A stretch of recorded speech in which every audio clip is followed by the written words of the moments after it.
1 Pedro, então, a partir do capítulo 1, verso 1, diz assim: Pedro, apóstolo de Jesus Cristo, aos eleitos que são forasteiros da dispersão no Ponto, Galácia, Capadócia, Ásia e Bitínia, eleitos segundo a presciência de Deus Pai, em santificação do Espírito, para a obediência e a aspersão do sangue de Jesus Cristo, graça e paz vos sejam multiplicadas. Bendito Deus e Pai de nosso Senhor Jesus Cristo, que segundo a sua muita misericórdia, nos regenerou para uma viva esperança, mediante a ressurreição de Jesus Cristo dentre os mortos, para uma herança incorruptível, sem mácula, imarcessível, reservada nos céus para vós outros, que sois guardados pelo poder de Deus mediante a fé, para a salvação, preparada para revelar-se no último tempo. Nisso exultais, embora no presente, por breve tempo, se necessário, sejais contristados por várias provações. Amém. Tem umas palavras um pouco difíceis nesse texto, mas ao longo do texto eu vou explicando para vocês, vai ficar claro. Mas eu queria dizer que essa carta que Pedro escreveu, o apóstolo Pedro escreveu, foi escrita provavelmente no ano 62, 64 depois de Cristo, né? No momento em que o Império Romano era governado por Nero. Foi um momento de muitas perseguições, especialmente do povo cristão, que foi espalhado, quando ele fala dispersos, né? Forasteiros dispersos no Ponto, na Galácia, na Capadócia e na Ásia. São pessoas que haviam saído de Jerusalém por causa da perseguição e se espalhado pela região que hoje é a Turquia, né? Fugindo da perseguição de Nero. E Pedro escreve essa carta para trazer consolo para essas pessoas, porque eram pessoas que estavam sendo perseguidas e ele que estava preocupado em dizer para aquelas pessoas: olha, veja o seguinte, apesar das dificuldades, das provações pelas quais vocês estão passando, existe uma esperança, vocês podem viver uma vida plena, uma vida de alegria, uma vida de paz, mesmo em meio a toda essa provação pela qual vocês estão passando. Então Pedro manda essa carta para consolar essas pessoas. Ele quer que essas pessoas se sintam amparadas pelo Senhor. Mesmo que elas estivessem sendo perseguidas, humilhadas, estivessem fugindo, estivessem longe da sua terra natal, longe dos seus recursos, da onde elas viviam, mesmo nesse momento, essas pessoas poderiam viver uma vida de alegria. Havia um momento um contexto de perseguição, de hostilidade, de discriminação. As pessoas, os cristãos, eram discriminados pela sua maneira de viver, eram ridicularizados, eram perseguidos com cadeias, com prisões, com açoites, mas mesmo assim esse povo permanecia firme. E eles então foram dispersos, fugindo dessa perseguição. No versículo 6, ele diz assim: nisso exultais, embora no presente, por breve tempo, se necessário, sejais contristados ou entristecidos, sejais afligidos ou magoados por várias provações. Quando ele diz aqui, nisso o quê? Do que ele está falando? E é sobre isso que eu quero falar nessa manhã. Sobre essas coisas que traziam exultação para aquele povo que estava sendo perseguido, que estava sendo explorado, que estava sendo humilhado. Havia nesse povo, ao mesmo tempo que eles estavam sendo perseguidos, ainda assim havia exultação. E aqui eu fui olhar no dicionário, a palavra exultação significa alegria exagerada. É uma alegria tão tremenda que as pessoas não conseguiam ficar quietas. Você consegue imaginar você estar extremamente alegre, pulando de alegria no meio de uma tribulação, no meio de uma perseguição? Como é que essas pessoas podiam estar alegres, exageradamente alegres, sendo perseguidas? E é sobre isso que eu quero falar nessa manhã. Quando ele fala que sejais contristados por várias provações, a palavra várias aqui não indica só a quantidade de provações que eles estavam passando, mas também a diversidade dessas provações, significando o seguinte: que existia provação de todo tipo de dificuldade eles estavam passando. Talvez fome, talvez preconceito, talvez prisões também, açoites, eles estavam sofrendo mesmo, gente. Todo tipo de problema eles estavam passando, mas mesmo assim eles exultavam. E quando eu pergunto, nisso o quê? Eu quero mostrar para vocês 7 características que a gente vê nesse texto, que mostram o caráter de uma pessoa, ou a identidade dessas pessoas que exultavam na tribulação. E a gente vai aprender com o que Pedro escreveu, qual é o perfil dessas pessoas que podem estar felizes mesmo quando estão sendo perseguidas. O perfil das pessoas que estão felizes, que se alegram em Deus, mesmo passando por todo tipo de dificuldade, por todo tipo de aflição. Tem alguém passando aqui por algum tipo de aflição? Algum tipo de aperto? Ou sou só eu? Eu não estou sozinho nessa, né? Então eu acho que você pode se alegrar em saber que Deus preparou para nós o consolo e o escape. E eu vou mostrar para você quais são essas características dessa pessoa que pode se alegrar no Senhor mesmo em meio às dificuldades. A primeira coisa que a gente vê no texto é que uma pessoa que exulta em meio às dificuldades é uma pessoa que foi eleita. Veja lá no verso 1 de 1 Pedro, diz assim: Pedro, apóstolo de Jesus Cristo, aos eleitos, que são forasteiros da dispersão. No verso 2, eleitos segundo a presciência de Deus, Deus Pai.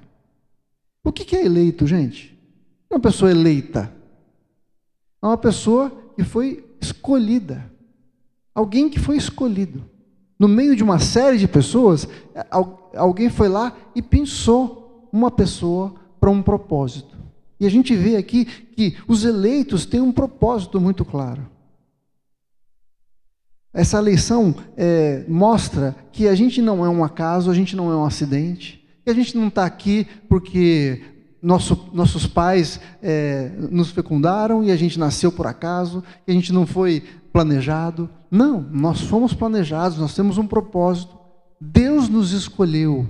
Como a gente vai ver aqui, lá em 1 Pedro 2,9 diz assim: vós sois raça eleita, sacerdócio real, nação santa, povo de propriedade exclusiva de Deus, a fim de proclamardes as virtudes daquele que vos chamou das trevas para a sua maravilhosa luz.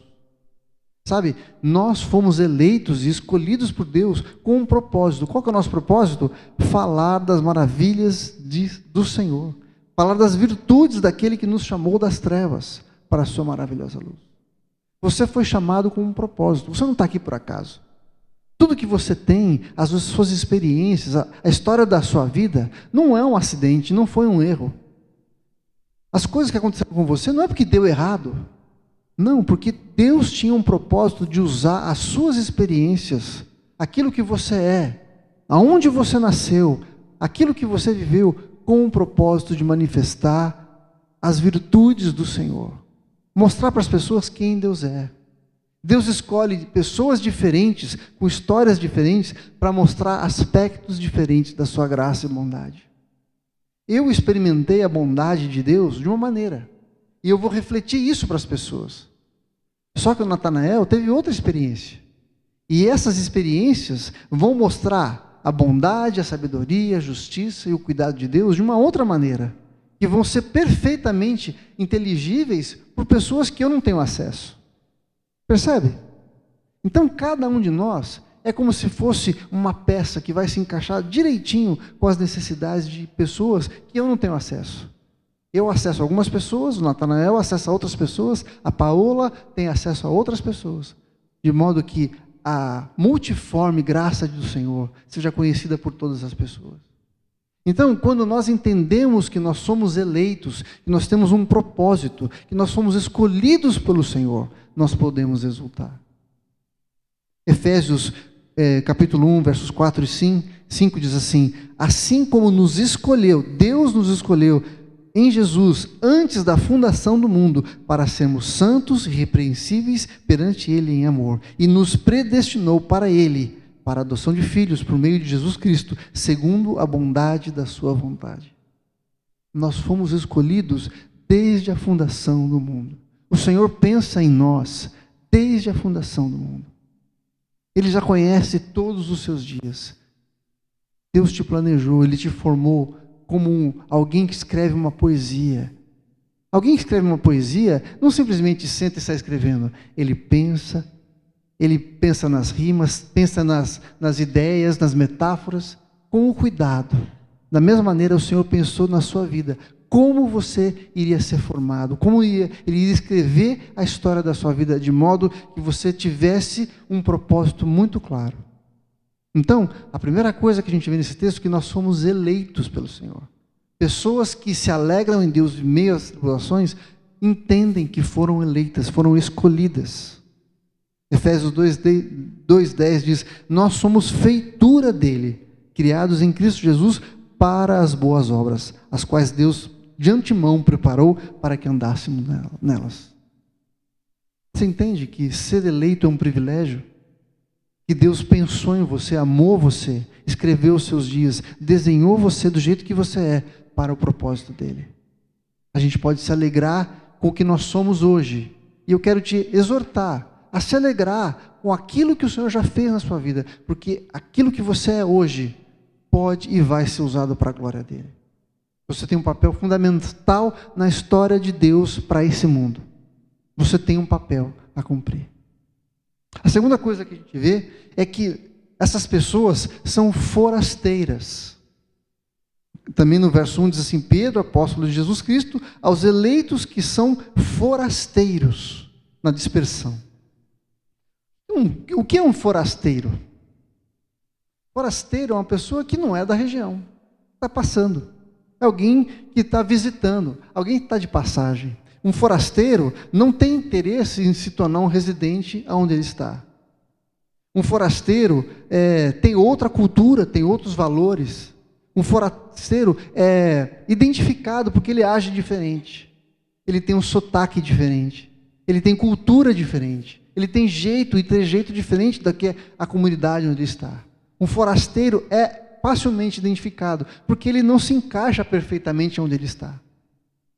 Se nós quisermos nos alegrar no Senhor, nós precisamos ser como forasteiros nesse mundo.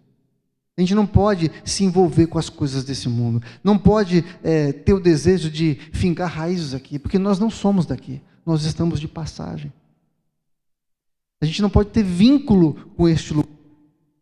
E a gente tem que ter, mais do que qualquer outra coisa, a sensação de que em algum momento a gente vai embora. Em algum momento a gente vai deixar esse lugar aqui e vai voltar para a nossa casa, para o lugar de onde nós saímos, para o lugar onde a gente vai se sentir em casa. Eu não sei se você já viajou para fora do Brasil.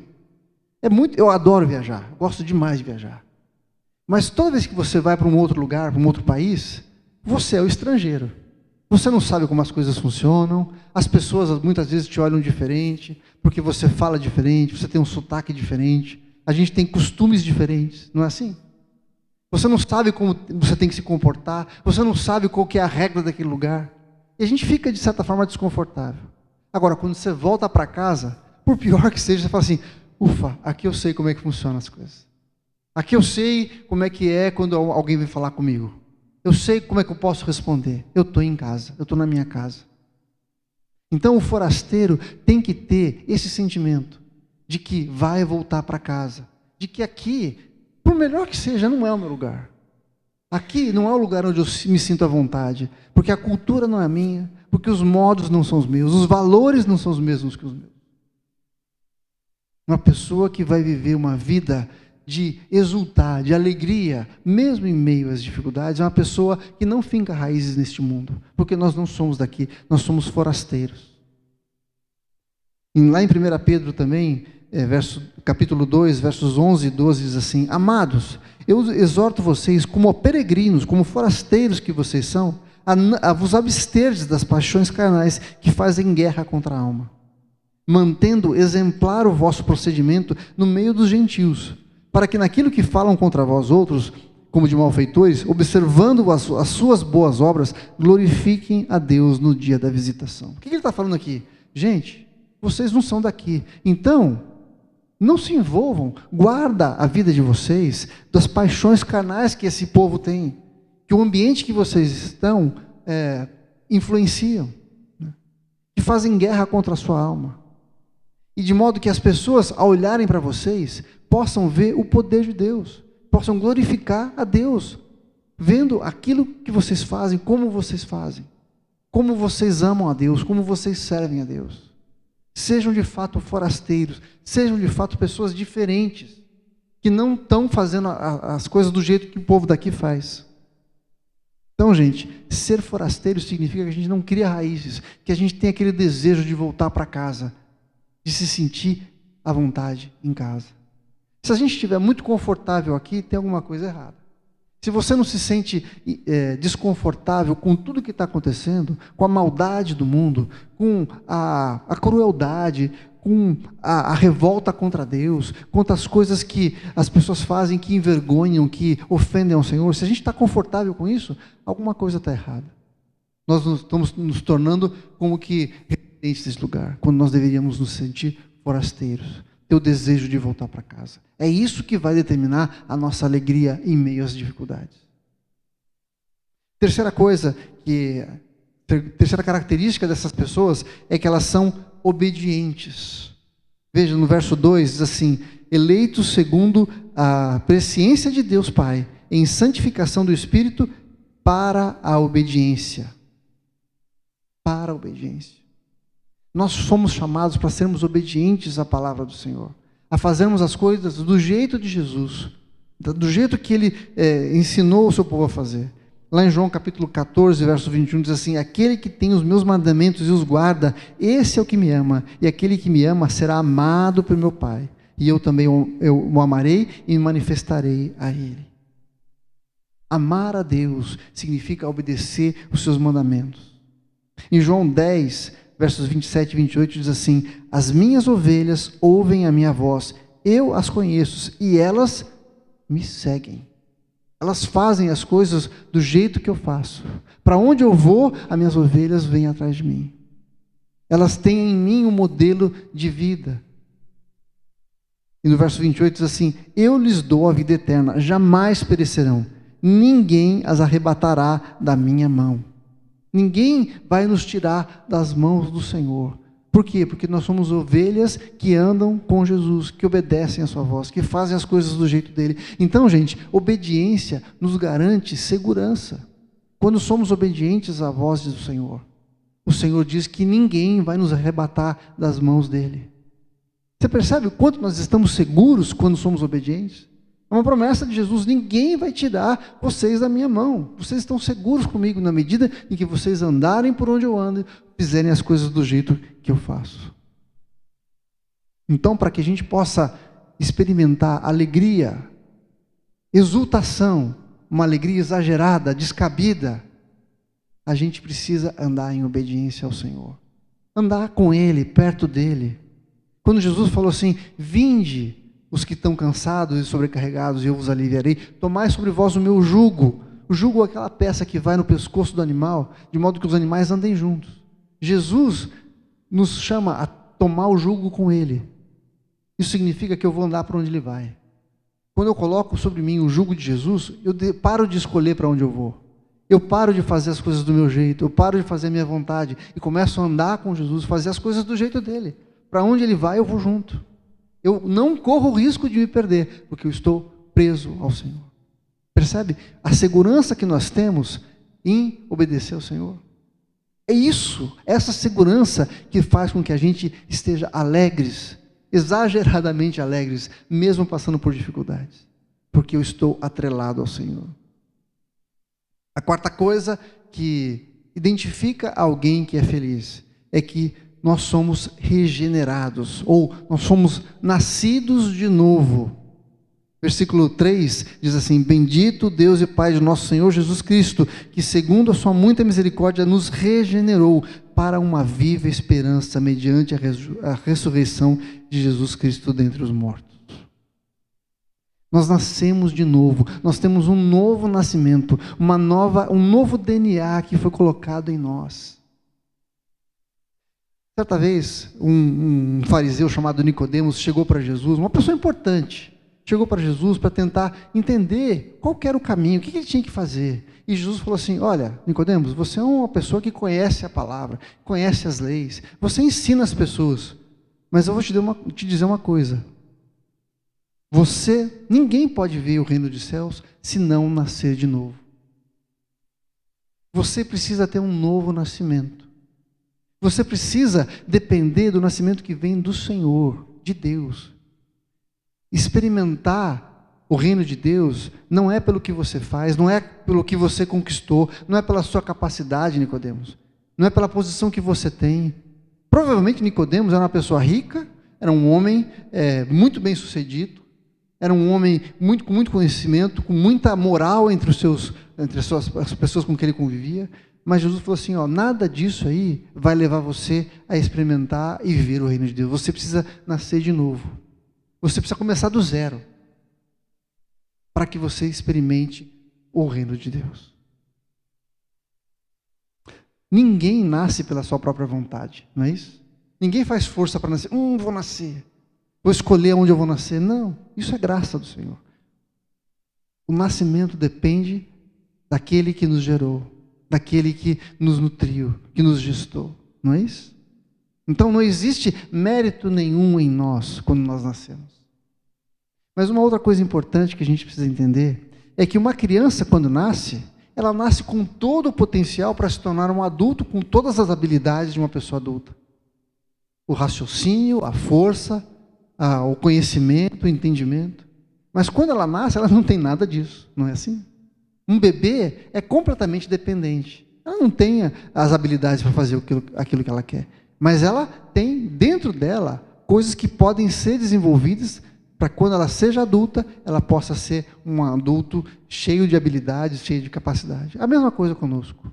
Nascidos de novo, regenerados pelo Senhor, significa que nós temos dentro de nós todas as habilidades, tudo que seja necessário para que a gente seja pessoas capazes de cumprir o propósito de Deus na nossa vida. Mas isso acontece num processo. Nós estamos experimentando um processo de crescimento, de amadurecimento.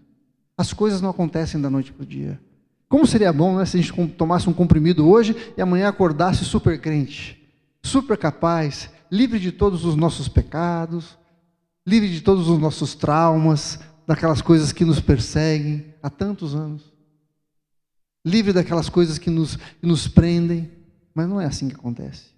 Dia a dia nós vamos amadurecendo, vamos crescendo com o Senhor.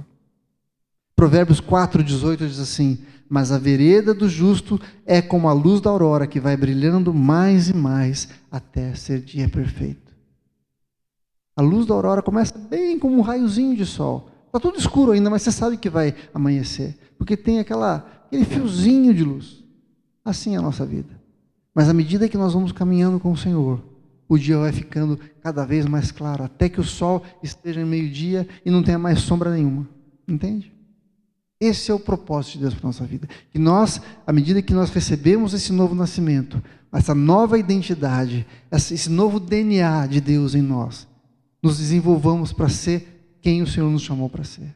Essas pessoas que reconhecem que nasceram de novo pela graça de Jesus, por obra do Espírito Santo em nós, é que podem enfrentar as dificuldades com alegria.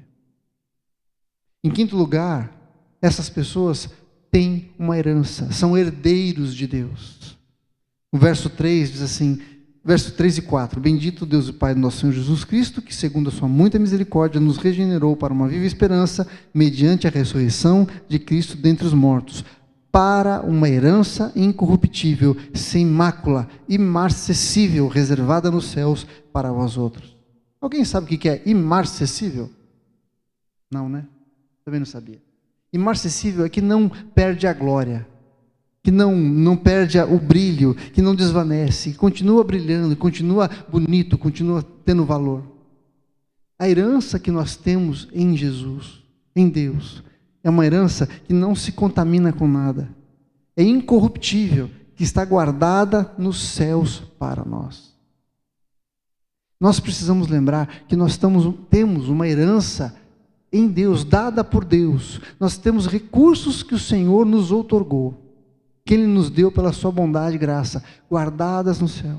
uma herança que não se contamina, uma herança que não perde o valor, uma herança que não é comida pelos bichos, que não perde a sua glória.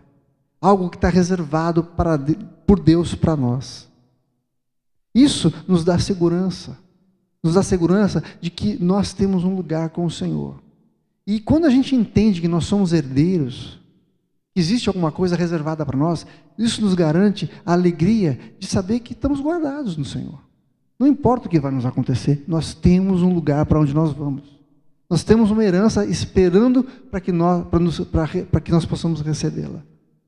Você entende como a gente absorver essas realidades muda a maneira como a gente encara esses momentos de dificuldades pelos quais a gente passa? A nossa vida não está só aqui, gente. Lembra? Nós somos forasteiros. Aqui é uma passagem. Nós precisamos ansiar por um lugar onde nós vamos viver a nossa eternidade. E lá na eternidade nós temos uma herança guardada para nós, que Deus preparou para nós em Cristo Jesus. É isso que nos traz alegria, mesmo passando por momentos de luta aqui. Veja que quando ele fala assim, nisso vocês exultam, mesmo que agora vocês passem por dificuldades. As coisas acontecem ao mesmo tempo. Não é que nós vamos exultar lá na frente, ou no futuro. A exultação, a alegria acontece agora, mesmo quando a gente está passando pelas dificuldades. Por quê? Porque nós reconhecemos que fomos eleitos por Deus, que nós somos forasteiros, que nós nascemos de novo, fomos regenerados e somos herdeiros no Senhor. Temos uma herança guardada para nós. A sexta característica dessas pessoas é que elas são guardadas. Veja lá, verso 5. Vós que sois guardados pelo poder de Deus, mediante a fé, para a salvação preparada para revelar-se no último tempo. Ele está falando o seguinte: nós somos guardados pelo Senhor. E aqui a palavra guardada não é simplesmente colocar numa gaveta e fechar. Guardar alguma coisa dentro do armário. Não. Guardado significa que nós temos um exército nos cercando. A palavra que é utilizada aqui dá a entender que é um exército que está cuidando de alguém. Tem um exército preparado para proteger a vida da gente, para impedir que as coisas ruins aconteçam conosco, que está nos livrando de qualquer tipo de ataque contra a nossa vida. Também pode ser um exército que evita a invasão inimiga, por exemplo. Percebe a força dessa palavra? Nós somos guardados de que forma? Pelo poder de Deus. Pelo poder de Deus. Existe um exército nos cercando que é fortalecido pelo poder de Deus. Deus é aquele que é o Todo-Poderoso. Tem alguma coisa difícil demais para o Senhor? Tem alguma coisa que pode chegar contra nós, se Deus não permitir? Se o Senhor falar não, nada acontece. E a sua bondade tem nos mostrado que Ele tem cuidado de nós todos os dias. Estamos guardados pelo poder de Deus. Então, quando Pedro fala para aquele povo: olha, vocês podem exultar, podem estar felizes, porque vocês são guardados pelo poder de Deus. Essas dificuldades, essas provações pelas quais vocês estão passando, não se comparam com o fato de que vocês são guardados pelo Senhor. Ninguém pode arrebatar vocês da mão do Senhor.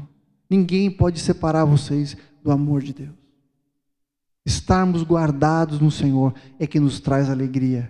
Alegria incontável, alegria exagerada que Pedro está falando. Quero ler de novo aquele texto de João 10 que diz: as minhas ovelhas ouvem a minha voz e eu as conheço e elas me seguem. Eu dou a vida eterna para elas e elas jamais perecerão, porque ninguém vai arrebatá-las da minha mão. Aquilo que meu Pai me deu é maior do que tudo, e da mão do meu Pai ninguém pode arrebatar. O Deus Todo-Poderoso tem nas suas mãos o poder para nos guardar. Ele coloca ao nosso redor anjos, um exército nos cercando e nos protegendo. E por isso nós podemos estar seguros nele. Percebe o quanto nós podemos nos alegrar no Senhor? Porque nós estamos guardados. Nós não precisamos ter medo. Não precisamos nos preocupar com o que vai acontecer, porque nós estamos guardados pelo Senhor. Nós estamos na mão do Senhor. E ninguém pode nos tirar desse lugar de segurança. E por último, Essas pessoas são salvas. Versículo 5 ainda, que pois vós sois guardados pelo poder de Deus mediante a fé para a salvação, preparada para revelar-se no último tempo. Nós somos salvos, guardados pelo Senhor, livres da morte. João 3,16 e 17, que verso tremendo, diz assim: porque Deus amou o mundo de tal maneira que deu seu Filho unigênito, para que todo aquele que nele crê não pereça, não morra, mas tenha a vida eterna. A gente é salvo do quê? Da morte. Verso 17, porque Deus enviou seu Filho ao mundo, não para que julgasse o mundo, mas para que todo mundo fosse salvo por ele. A salvação está em que nós não morramos mais, mas tenhamos vida eterna no Senhor. Quando isso vai acontecer? Quando o Senhor vier julgar toda a humanidade. Lá em Mateus 25, versos 31 e 34 diz: quando vier o Filho do Homem na sua majestade e todos os anjos com ele, então se assentará no seu trono da glória. E todas as nações reunidas em sua presença, e ele separará uns dos outros, como o pastor separa os cabritos e as ovelhas. E porá as ovelhas à direita e os cabritos à esquerda. Então dirá o Rei, Jesus o Rei, aos que estiverem à sua direita: vinde benditos do meu Pai, entrai na posse do reino que vos está preparado desde a fundação do mundo. O Senhor vai nos levar para o seu reino, que nos está preparado desde a fundação do mundo. Nós temos a certeza de que seremos salvos, salvos da morte, salvos de passarmos a eternidade longe do Senhor. O Senhor preparou um lugar para nós estarmos com Ele. E é isso que enchia aquele povo de alegria, mesmo passando pelas dificuldades pelas quais eles passaram. Pedro não tentou consolar essas pessoas dizendo assim: ah, não, fica tranquilo, isso vai passar. Ah, não é tão difícil assim. Não, ele reconhecia as provações, dizendo que eram várias provações de todos os tipos.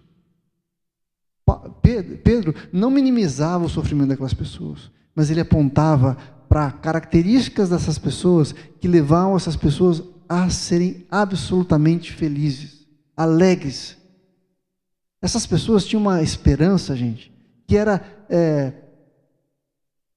diferente de todo mundo. Era imbatível. Ninguém conseguia fazer esse povo ficar quieto. Esse povo ia para a morte clamando, gritando, cantando, louvando ao Senhor. Não tinha nada que separasse essas pessoas da esperança que eles tinham em Jesus. Porque eles sabiam que eles eram eleitos, porque eles sabiam que eles eram forasteiros, sabiam que eles eram pessoas que haviam nascido de novo, eram pessoas que haviam sido regeneradas, eram pessoas que haviam sido salvas, que eram guardadas pelo Senhor. É isso que nós precisamos entender e nos lembrar dia a dia, que nós somos essas pessoas também.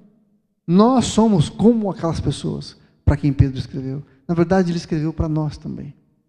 Então, se você está passando por esses momentos de luta, de aflição, de provações, eu não quero aqui minimizar a dor que você está sentindo, as suas dificuldades. Nem simplesmente te vender uma ideia de que um evangelho barato, que você não vai ter sofrimento, nem dor, nem luta. Coisas ruins acontecem para pessoas boas. Faz parte da nossa vida, desse mundo caído. Mas nós temos a esperança de que nós seremos salvos, que somos guardados e que a nossa herança está nos céus. O lugar que é a nossa terra, a nossa casa. Deixaremos de ser forasteiros para voltarmos para a nossa casa. E eu quero terminar essa palavra dizendo o seguinte: que todas essas facetas, essas características dessas pessoas precisam ser reconhecidas e absorvidas por nós. Quando a gente passa por esses momentos, a gente precisa se lembrar de quem nós somos, a posição que nós temos.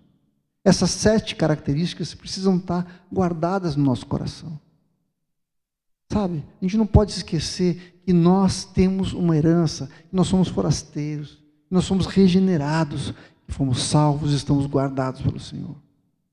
E tudo isso nos leva a uma explosão de louvor e de adoração. É o que acontece lá no versículo 3, quando Pedro diz assim: bendito o Deus e Pai de nosso Senhor Jesus Cristo. Bendito, louvado, engrandecido o Deus e Pai de nosso Senhor Jesus Cristo, que segundo a sua muita bondade, sua muita misericórdia, ele está falando assim, Deus fez algo tremendo na nossa vida. O Deus e Pai de Jesus nos amou. O Deus e Pai de Jesus manifestou a sua bondade, misericórdia e graça em nosso favor. E nos regenerou para uma vida de viva esperança, mediante a ressurreição de Jesus Cristo dentre os mortos. Jesus ressuscitou, por isso eu posso me alegrar. A nossa esperança não está em alguém que morreu, mas está em alguém que ressuscitou.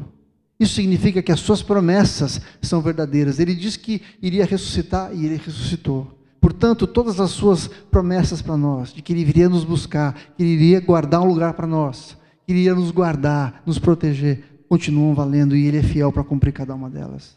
E isso deve nos levar a uma posição de adoração, de falar, Senhor, o Senhor é bendito, o Senhor é bom, nós te louvamos, e por isso nós somos alegres. Não tem nada que pode me abater, Senhor. As dificuldades podem me deixar meio tristinho, mas eu vou me alegrar no Senhor, porque eu sou uma pessoa diferente. Eu sei a posição que eu tenho, eu sei aonde o Senhor me levou, para onde o Senhor quer me levar, e o que o Senhor vai fazer comigo, com os propósitos que o Senhor tem para a minha vida.